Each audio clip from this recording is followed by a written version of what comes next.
औज़ुबिल्लाहि मिनश्शैतानिर्रजीम बिस्मिल्लाहिर्रहमानिर्रहीम। खुशता था हकीम बाबा सैफुल्लाह की तरफ से। मेरे तमाम दोस्तों को अस्सलाम वालेकुम व रहमतुल्लाहि व बरकातुहू। जी तो दोस्तों, आज मैं ख़ास तौर पर जो मेरे शादीशुदा दोस्त होते हैं, बच्चे हैं, मैं उनसे मुखातिब हूँ।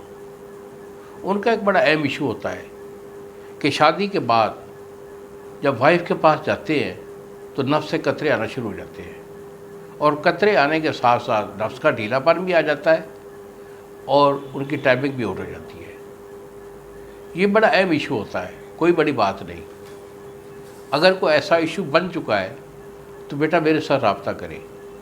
यही मेरे 2 नंबर हैं जो सामने स्क्रीन पर आ रहे हैं। मुझे फ़ोन कॉल करें, अपनी कंडीशन वाज़ह करें, इलाज मैं आपको भेज दूँगा। परहेज़ के साथ मेरा ये इलाज होगा।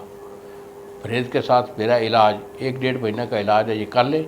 अल्हम्दुलिल्लाह ये जो नफ्स का ढीलापन है, कतरों का आना और टाइमिंग का ज़ीरो जाना, ये बिल्कुल हमेशा के लिए नाबूद हो जाएगा।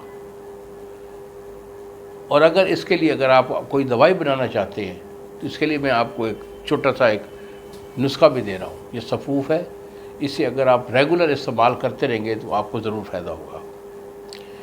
तो बच्चे, इसमें आपने लेना है मूसली सफ़ेद 5 तोले है, साला मिस्री आपकी 5 तोले है, बेर बहुटी आपकी 5 तोले और कूज़ा मिस्री आपकी 10 तोले है। इन 4 चीज़ों को आपने सफ़ूफ़ कर लेना है। सफ़ूफ़ करके डब्बी में महफूज रखें। 1 चम्मच सुबह और 1 शाम कड़े हुए दूध के साथ इस्तेमाल करें। गर्म चीज़ों और हम इस चीज़ से परहेज़ करें।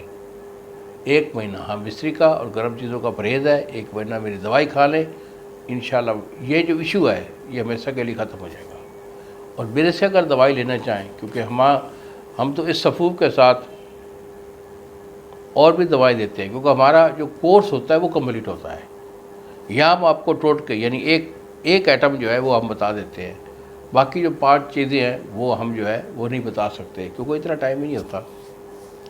तो अगर मेरे साथ डिस्कस करनी है, मेरा मुकम्मल इलाज मंगवाना है, तो यही मेरे 2 नंबर हैं जो सामने स्क्रीन पर आ रहे हैं। मुझे फ़ोन कॉल करें, इलाज मैं आपको रवाना करूँगा, TCS वाला 2 दिन में आपको डिलीवर करेगा। इन्हीं अल्फाज के साथ इजाज़त दीजिए बाबा जी को।